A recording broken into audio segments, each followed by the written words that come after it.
رسول پاک صلی اللہ علیہ وسلم احساس والے نبی ہیں، اور احساس حضور نے امت کا کیا، احساس والی زندگی گزاری، ہر لمحہ محبوب پریشان رہے۔ نبی پاک صلی اللہ تعالی علیہ وسلم کی حدیث اور روایت کرتے ہیں حضرت سلمان فارسی رضی اللہ تعالیٰ عنہ، اور ساتھ ہیں سیدنا بلال حبشی رضی اللہ تعالیٰ عنہ۔ فرماتے ہیں ہم نہ گھر سے نکلے، حضور نے فرمایا ذرا جلدی چلو، ایک ضروری کام ہے۔ فرماتے ہیں بڑی تیزی کے ساتھ آج روٹین سے ہٹ کر محبوب نے تیز تیز قدم مبارک اٹھائے، تیز تیز، اور فرماتے ہیں ایک گلی ہم نے کراس کی، دوسری گلی میں جو پہنچے تو پھٹے پرانے کپڑے، سادی سی بی بی، اور حالت بتاتی تھی کہ بیچاری کسی غریب گھر کی ہے۔ وہ سڑک پہ کھڑی تھی اور رو رہی تھی۔ میرے کریم رسول نے فرمایا بلال اسے پوچھو کیا مسئلہ ہے، کیوں روتی ہے؟ تو حضرت سلمان عرض کرتے ہیں میں نے کہا حضور میں پوچھ لیتا ہوں، آپ جائیے، کام بڑا ضروری ہے جو نکلیں، میں معلومات کرتا ہوں۔ تو محبوب نے فرمایا نہیں، اس کے آنسو پوچھنے سے ضروری کوئی کام بھی نہیں، پہلے اس کی داد رسی ہوگی، اسے پہلے پوچھا جائے گا۔ روتے نہیں رہتے لوگ گھروں میں، لوگ گزر نہیں جاتے چپ کر کے؟ کتنے لوگ تڑپتے، کون احساس کرتا ہے؟ نبی پاک سید عالم صلی اللہ علیہ وسلم رکے اور اس خاتون سے پوچھا کیا بات ہے؟ اس نے کہا کہ بات کوئی بھی نہیں، میرا ایک ہی موٹا سا مسئلہ ہے۔ کہا وہ کیا؟ کہنے لگی میں غریب ہوں، اور غریبی بذات خود بہت بڑا گناہ ہوتی ہے، لوگ بڑا جرم سمجھتے ہیں اس کو بذات خود۔ میں نے شروع میں کہا نا کہ مذہبی سٹیج کی بھی صدارت غریب آدمی نہیں کر سکتا، کیونکہ غریب جو ہوا جد کول دتھی ہونی انہیں نیڑے بہنا ہے نا جی، جد کول نہیں انہیں دے پیچھے جا کے بہنا اینڈ تے کول کیڑا دتھی ہے۔ اس سٹیج پہ بھی غریب آدمی کی صدارت نہیں ممکن ہو ہی نہیں سکتا۔ میرے رسول پاک سید عالم صلی اللہ تعالی علیہ وآلہ وسلم نے فرمایا پہلے اسے پوچھو کیا مسئلہ ہے؟ وہ کہنے لگی میں غریب ہوں، بوڑھی ہو گئی ہوں، ساری زندگی غلامی میں گزاری ہے، تیل لینے آئی تھی 5 دینار کا، بوتل میں تیل بھروایا ہے، اور اب بوڑھی ہوں نا تو کمر درد کرتی ہے، پیر پیچھے موڑا ہے تو میں گری ہوں، تیل زمین پی گئی ہے، اب زمین تو واپس نہیں کرتی، لیکن واپس جاؤں گی تو ایک یہودی عورت کی ملازمہ ہوں، وہ درے سے مارے گی، کھال ادھیڑ دے گی، میں بڑی پریشان ہوں، اب نہیں مار کھائی جاتی، ہڈیاں بوڑھی ہیں، قربان جاؤں۔ حضرت بلال کو حضور نے حکم دیا، فرمایا دوڑ کے گھر جا 5 دینار لا۔ فرماتے ہیں 5 دینار لائے، تیل خرید کے دیا، وہ پھر رونے لگی۔ فرمایا آپ کیوں روتی ہے؟ اس نے کہا بتایا نا غریب ہوں، غریب کا جرم کوئی نہیں ہوتا، لیکن پیس دیا جاتا ہے، پھر بھی مار تو اب بھی پڑے گی، اب کیوں پڑے گی؟ اور اس کرنے لگی محبوبہ مار اس لیے پڑے گی کہ دیر سے کیوں آئی ہے۔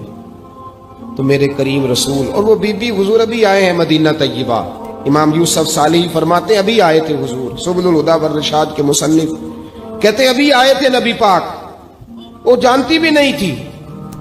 تو سید عالم صلی اللہ تعالی علیہ وسلم نے فرمایا اچھا مار پڑے گی؟ کہا ہاں۔ او بھائی کونسلر جو کل آپ کو کہہ رہا تھا نا میں آپ کا خادم ہوں، کونسلر بے گناہ، بلکہ ہمارے SHO صاحب اگر چودھری پہ پرچہ آ جائے تو اس کو ٹیلی فون کر کے پوچھتے ہیں صاحب جی تہاڈے خلاف درخواست آئی ہے، کی کرنا ہے؟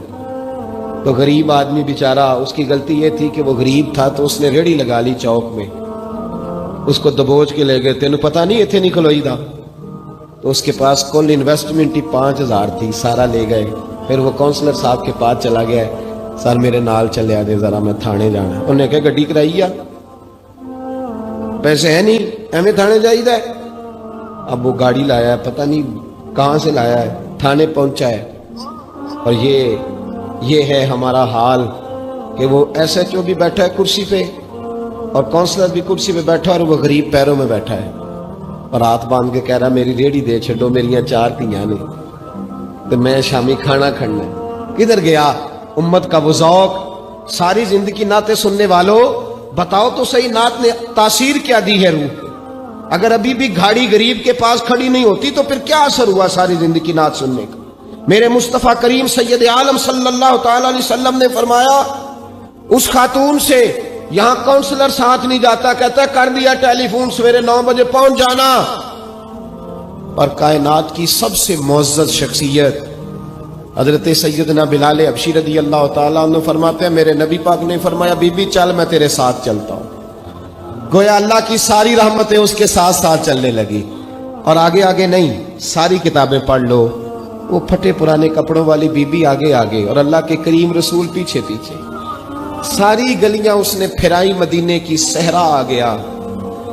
ایک دروازے پہ دستک دی سے مالکن آئی. وہ بی بی بعد میں کہتی ہے میں بھی بڑی ڈاڈی تھی, طاقت ہی نہیں تھی میرے سامنے کو کھڑا ہو سکے, لیکن جب میں باہر نکلی تو میں نے نور کے حالے میں لپٹی ہوئی ایک عظیم ہستی کو دیکھا. فرماتے محبوب کے گورے چٹے رنگ کے اوپر کالی زلفیں اور محبوب پاک کی مقدس آنکھیں جب تک بات کرتے رہے نظریں زمین پہ جھکی رہی. شرم و حیا والے رسول نے بڑے میٹھے, بڑے دھیمے, بڑے خوبصورت لہجے میں کہا. بریلی کے امام فرماتے ہیں نیچی نظروں کی شرم و حیا پہ درود. بڑے دھیمے لہجے میں فرمایا تیری نوکرانی ہے تیری.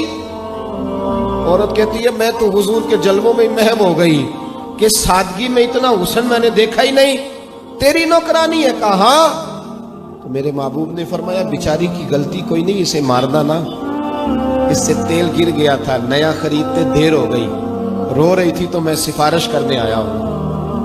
وہ خاتون کہتی ہے کسی کی نہیں مانی تھی, پر محبوب کے جملوں میں تاثیر اتنی تھی ککھ سواد نہیں مشری اندر, اسا کھنڈا می چکھ ڈٹھیاں انہاں ساریاں شیواں نالوں گلاں سجن دیاں مٹھیاں. فرماتے ہیں نبی پاک صلی اللہ تعالی علیہ وآلہ وسلم نے فرمایا کچھ نہ کہنا. کہنے لگی نہیں کہتی, میرا وعدہ رہا, کچھ نہیں کہوں گی.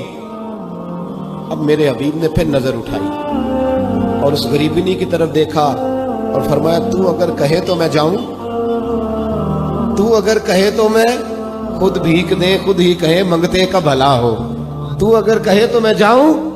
اس نے خراج پیش کیا تو چند آنسو گرائے. کہنے لگی محبوبہ جیسے بندہ نوازی.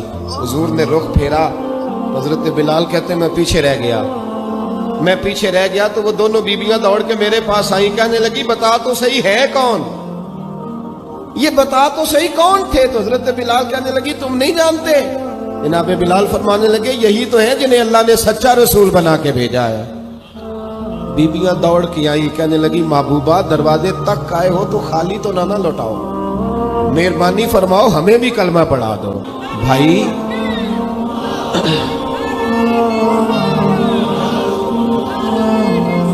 اگر دولت احساس ہے نا پھر تو زندہ ہے. جو زندہ ہوتا ہے اس میں لچک ہوتی ہے, جو مر جاتا ہے وہ اکڑ جاتا ہے. اگر زندگی ہے تو پھر احساس ہونا چاہیے.